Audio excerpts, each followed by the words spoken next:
three things. So there are three things that really form the basis of everything I do. The first one is that I'm a committed Christian, and I have been since I was about knee height, and that has really changed absolutely everything I do and why I do it. The second thing you need to know is that I'm married to a beautiful English woman, or lassie, as we call them in Scotland, called Helen, and it's Helen's help that means that you can actually understand me. So you can thank Helen for that. The third thing is that by trade, if you like, I'm a professional translator and conference interpreter, but my heart as well is in preaching.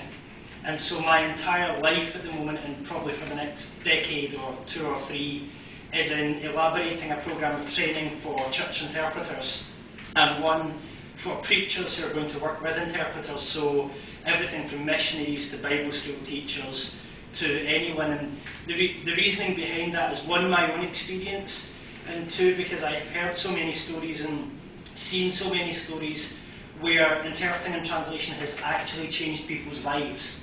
My most recent one was I got to consult on a large translation project for an anti-people trafficking charity, where I gathered together a group of 8 translators and 4 proofreaders in 4 languages, and together we translated materials that are to be used to educate children of the dangers of people trafficking and how to avoid it.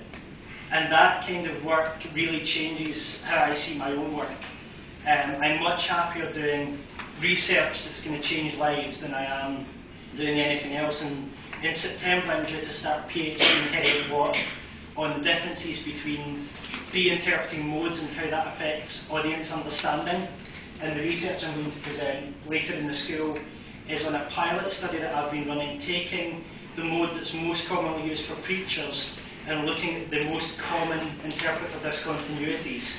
And it really meshes in with what I'm trying to do, which is to train preachers to behave themselves so that the interpreting output is of the highest quality possible. My passion is that there would be no barriers between people getting the resource that they need in the languages of their heart. So that's me.